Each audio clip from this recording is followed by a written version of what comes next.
Ka-Express, isang malaking milestone ang naitala ng Gilas Pilipinas 3x3 Women matapos nilang makuha ang isa sa mga inaasam na pwesto para sa FIBA 3x3 World Cup. Isang tournament na hindi na nila nasilayan mula pa noong 2018. Ang qualification na ito ay bunga ng kanilang matinding kampanya sa FIBA 3x3 World Cup Qualifier na ginanap sa Singapore from April 11 to 12, 2026. Binubuo ni na April Bernardino, Casey De La Rosa, Mika Cacho at Tantoy Ferrer. Ipinakita ng Filipina squad ang matinding determination sa pool stage kung saan kinailangan nilang harapin ang dalawang matitinding kalaban, Brazil at host na Singapore. Sa kanilang opening game, laban sa Brazil, nakaranas ng 16-13 loss ang Pilipinas, isang laban na nagpakita ng physical na laro at mabilis na pace sa international competition. Pero hindi dito natapos ang laban ng Gilas Women. Sa kanilang sumunod na laban kontra Singapore, nagpakita ang team ng composure at clutch plays upang makuha ang crucial 21-19 victory. Ang panalong ito ay nagbigay sa Pilipinas ng 1-1 record sa pool stage, sapat para manatiling buhay sa qualification race habang hinihintay ang resulta ng ibang laro sa grupo. Sa 3x3 format, napakahalaga ang bawat possession, isang 2-point shot lamang ang kayang magbago ng momentum ng laro. At sa huling minuto, laban sa Singapore, ipinakita ng Gilas Women ang kanilang maturity at teamwork upang ma-secure ang panalo na naging susi sa kanilang pag-advance sa knockout stage ng torneo. Ang tagumpay na ito ay hindi lamang isang simpleng qualification bid, ito ay simbolo ng mabilis na pag-angat ng Philippine Women's 3x3 program na kamakailan lamang ay nakakuha rin ng historic silver medal finish sa Asia Cup. Ang momentum mula sa regional success ay tila nagdala ng bagong kumpiyansa sa kupunan sa international stage. Ngayon, ang Gilas Women ay muling babalik sa global stage ng 3x3 basketball, isang pagkakataon upang ipakita ng Pilipinas ay hindi lamang powerhouse sa men's basketball, kundi pati na rin sa women's game. Ang kampanya ng Gilas Pilipinas 3x3 Women sa FIBA 3x3 World Cup Qualifier ay nagsimula sa isang matinding pool stage battle kung saan agad nilang hinarap ang Brazil, isa sa mga physical at experienced team sa international 3x3 circuit. Sa opening match, mabilis ang tempo ng laro sa 3x3 basketball.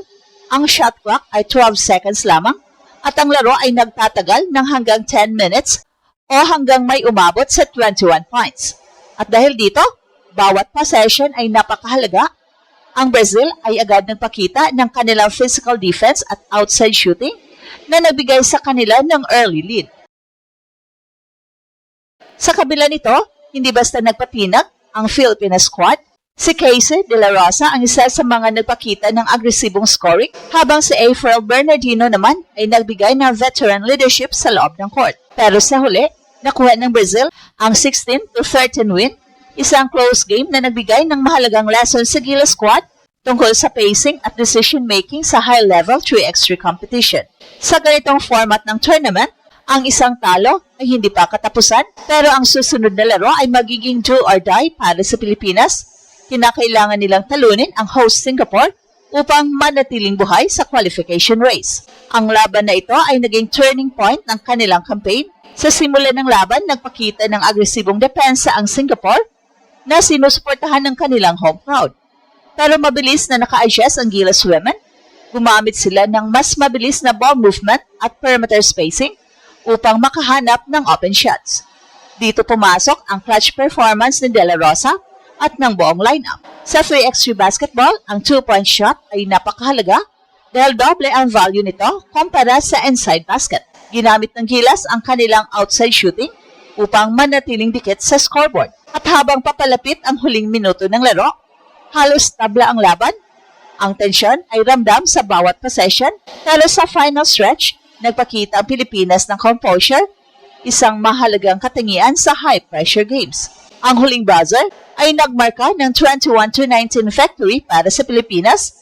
Ang panalong ito ay hindi lamang nagbigay sa kanila ng 1-1 record sa pool stage, kundi nabukas din ang pinto para makapasok sa knockout phase ng qualifier. Sa puntong iyon, malinaw na ang Gilas Women ay hindi lamang sumali sa tournament, lumalaban sila para sa isang mas malaking layunin, ang muling pagbabalik ng Pilipinas sa World Cup stage ng Women's 3x3 Basketball. Matapos makalusot sa pool stage, ang susunod na hamon para sa Gilas Pilipinas 3x3 Women ay ang knockout rounds ng FIBA 3x3 World Cup Qualifier. Ang bahagi ng torneo kung saan bawat laro ay may direktang epekto sa kanilang World Cup trip. Sa format ng qualifier, ang semifinal winners ay agad na makakakuha ng ticket papunta sa FIBA 3x3 World Cup, habang ang mga matatalo sa semifinals ay magkakaroon pa ng isa pang laban para sa final qualifying slot. So ibig sabihin, bawat team ay kailangang magpakita ng elite level performance upang makuha ang isa sa limitadong pwesto para sa global tournament. Ang Pilipinas ay nakatakdang makaharap ang Lithuania sa semifinal stage, isang European squad na kilala sa kanilang discipline, 3x3 system at physical style of play. Ang laban na ito ay nasa magiging matinding test na composure at endurance ng Gilas Women lineup. Para kina Bernardino at De La Rosa, ang kanilang high-pressure games ay hindi na bago. Ang dalawang players ay may malawak na experience sa international competitions at naging key figure sa pag-angat ng Philippine Women's Basketball Program. Samantala, sina Cacho at Ferrer naman ay nagbigay ng fresh energy sa lineup.